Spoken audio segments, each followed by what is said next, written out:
your lodge will materially depend upon the skill and assiduity with which you manage is concerned, and that the happiness of the members will be generally promoted in proportion to the watchful care with which you cherish the principles of our institution.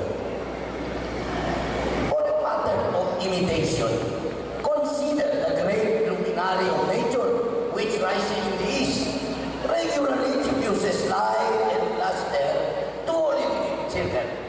In like manner, it is your promise to spread and communicate light and instruction to the brethren of your life.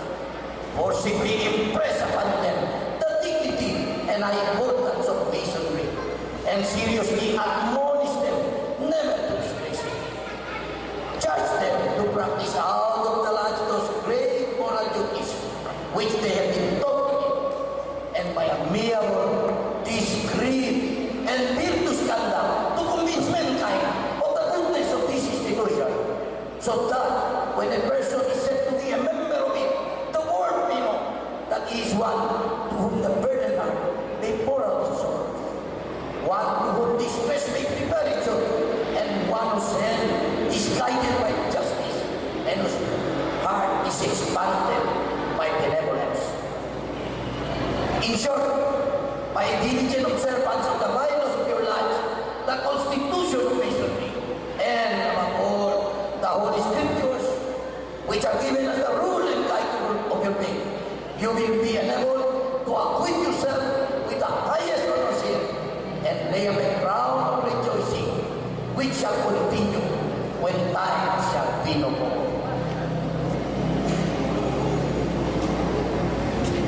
Brother, senior and junior brothers, you are too well acquainted with the principles of masonry to warrant any distrust that you will be found wanting in the discharge of your respective duties. Suffice it to say that what you have is praiseworthy in others, you should carefully imitate, and what in them is appear defective, you should yourself avoid. You should be examples of discretion and propriety, for it is only by due regard for our rules and regulations, as shown in your conduct, that you can expect obedience to them from others. You are assiduously to assist the master in the discharge of his task, diffusing light and imparting knowledge to all whom shall place under your care. In the absence of the master, you will succeed to higher duties. Your requirements must therefore be such as will ensure proper instruction to the crowd. And from the spirit which you have been leaded to emit, I entertain no doubt that your future conduct is such as will merit the applause of your brethren and the testimony of a good conscience. The brethren of Basilan Lodge, number 137, will rise.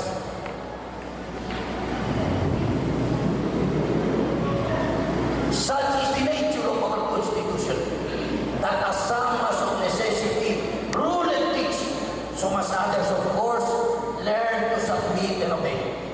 Humility in both is an essential duty. The officers who have been chosen to govern your lands are sufficiently conversant with the rules of propriety and the laws of the institution to avoid exceeding the powers with which they are entrusted.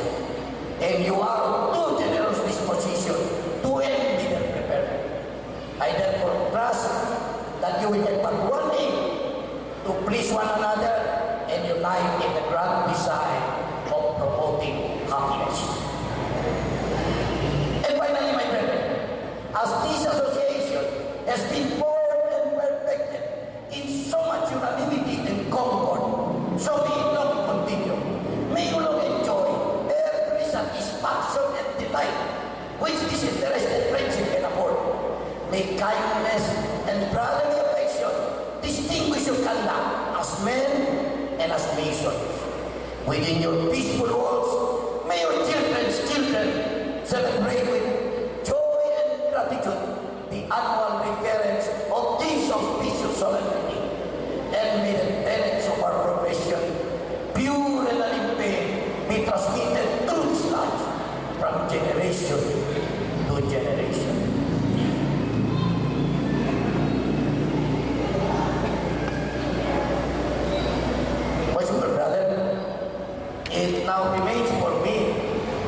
present to you the government, the emblem of power. In the hands of the master, it may be made an instrument for great good or great evil. With it, the master governs system, and the welfare and prosperity of your lands in a great measure depend upon its judicious use. In your hands, I am confident it will be wielded for the best interest of the brethren.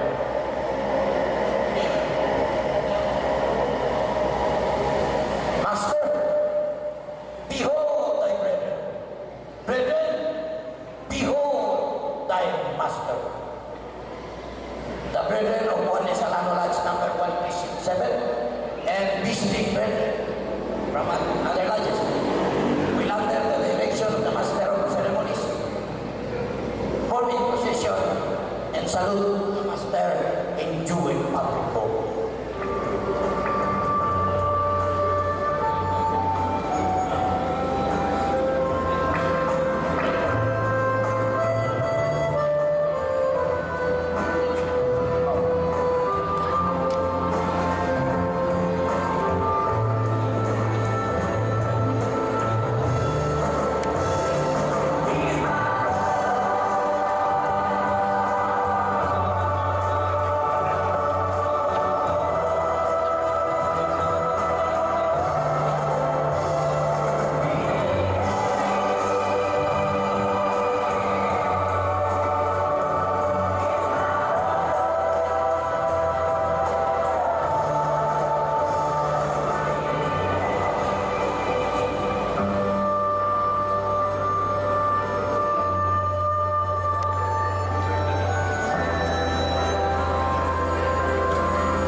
we lost one brother, Mason, in the person of Brother Juan Solomon early this month, and all the brethren, practically all brethren, went to Zamboanga and paid homage, and we conduct a special meeting we call in Masonry the Lodge of Sorrow.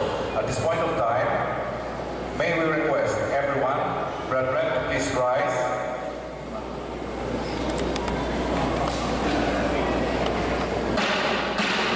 And also our friends, ladies and gentlemen, to please rise in a silent prayer in behalf or in honor of Brother Juan Solomon.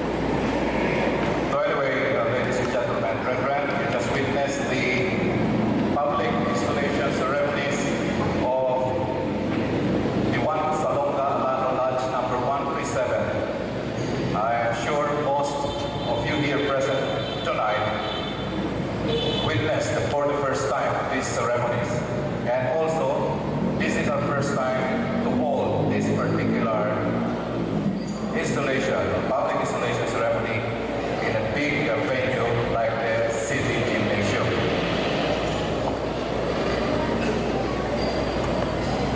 At this point, we will call on for his inaugural address our 61st Master of the Lodge in the person of Worshipful Brother Sukarno B. Suarez.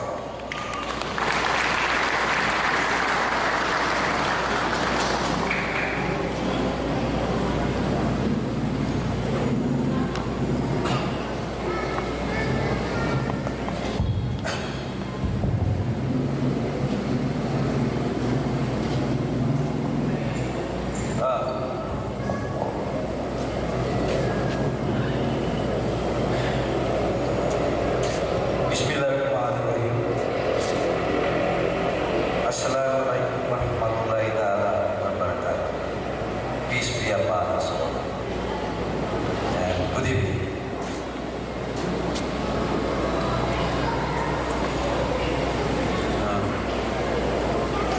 The representatives from the most worshipful Grand Lodge of the Philippines of Pre-Elected Nations, very worshipful Michael Lopez, past District Deputy Grand Centennial District Deputy Grand Master, Centennial Grand Lecturer, Leon Tan, Centennial Grand Lecturer, Conrad Sa, Centennial Worshipful Inspector, Rafael Enriquez, our historic past District Deputy Grand Master, Danilo M. Bugoy,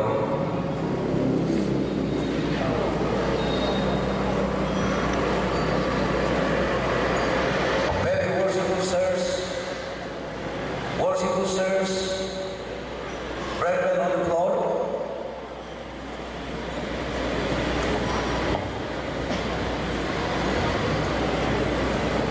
visitors, we have here with us our Vice Governor of Basilan Province, Al-Rashid Sakalahon, Vice Governor. We also have Honorable Tandu Puari and San Umar, Honorable City Mayor, City Councilor. We also have with us Abner, Honorable Abner Rodriguez, City Councilor.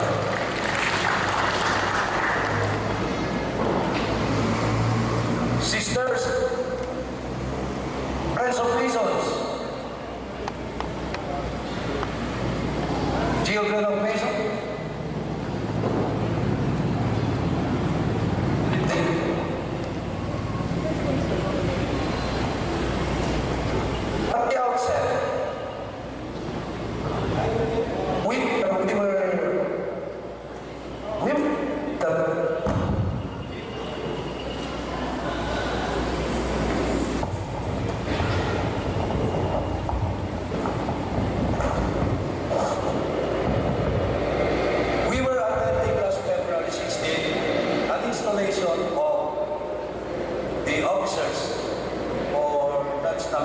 fortified.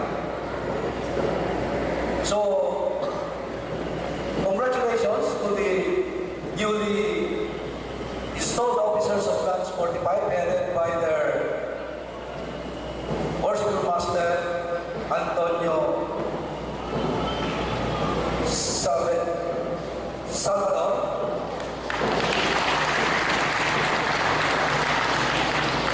The President from Lance 45 over there. And also last February it was also the installation of the Lance number 310, the Juan Lance, headed by Worshipful Master, they're also with us, Stephen Cow. So this is a quite very important note. When I was inside the Lodge 45, the Mount Apo Lodge, I was surprised when I was approached by Worshipful Master Stephen Cow. He handed over to me 5,000 pesos. I said, for what? That 5,000 pesos was intended to the bereaved family of our fallen brother, Juan, finally and forever loved the working tools of life, brother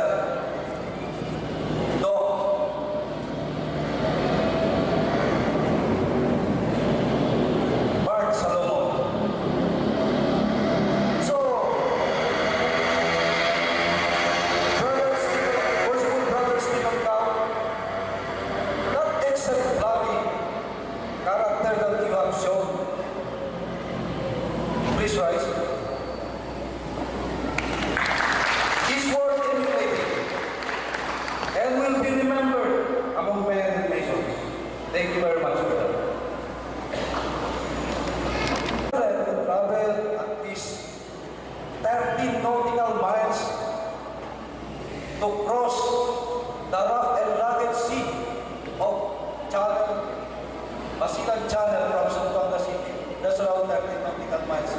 And around an hour of ride. We are thankful to the great architect of the universe, through his guidance and blessing, that we were able to make it. And at least we are here with us in this 61st installation of concerts.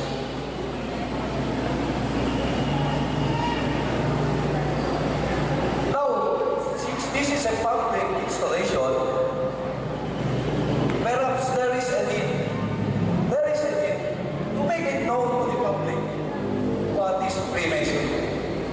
Perhaps we can say a little about Freemasonry, just for the benefit of the non-Masons and for the public. Well, in layman's term, in layman's understanding, accordingly, Freemasonry is a secret society. I would like to borrow this from Worshipful Brother Edward. But it is a secret society.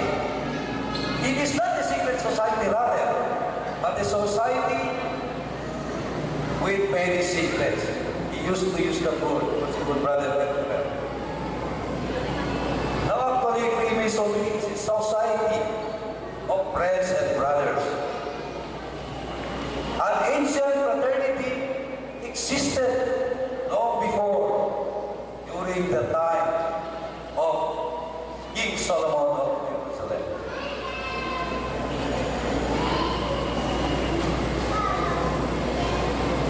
In the Philippines situation, Freemasonry has more than 350 lodges already, with 15,000 plus members.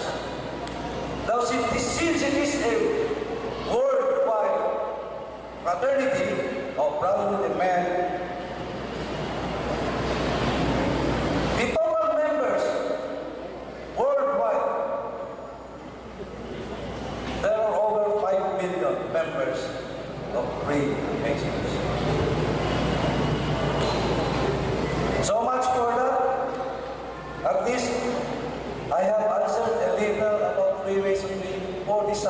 satisfaction of the public.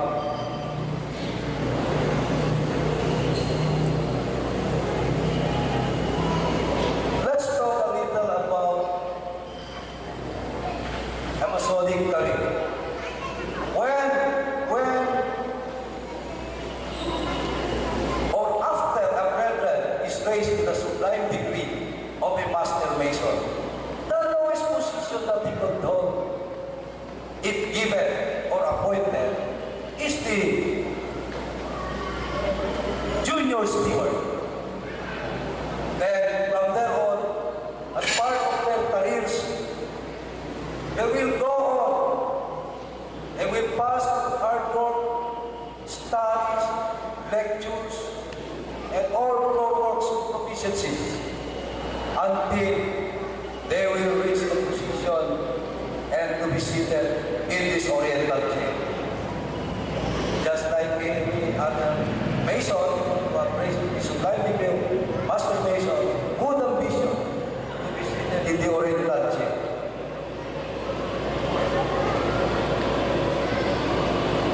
Now, perhaps the brethren of Juan Alano, that's number 137, would ask, or a question, maybe ask, what can I do as a master of the lands or as worshipful master of Juan Salonga, Alano Lands number 137? From the team itself, Freemasonic catalyst for change from good to better. I will borrow the word change with corresponding acronyms, which will guide me, or my words will be anchored on this word change with corresponding acronyms. For letter C, I would say compliance to the Constitution, its laws and ethics, so that we will be guided properly. For X, harmony will prevail among brethren. We will see with that there will always be harmony. Then for letter A, attainable. Attainable if ever there will be undertakings, at least it is, or activities of our lives, at least it is doable and within the length of our ability. For letter G, good governance. Good governance by way of gauging situations, because when there are problems that arise in a land among brethren, then at least we have to gauge the situation before we can go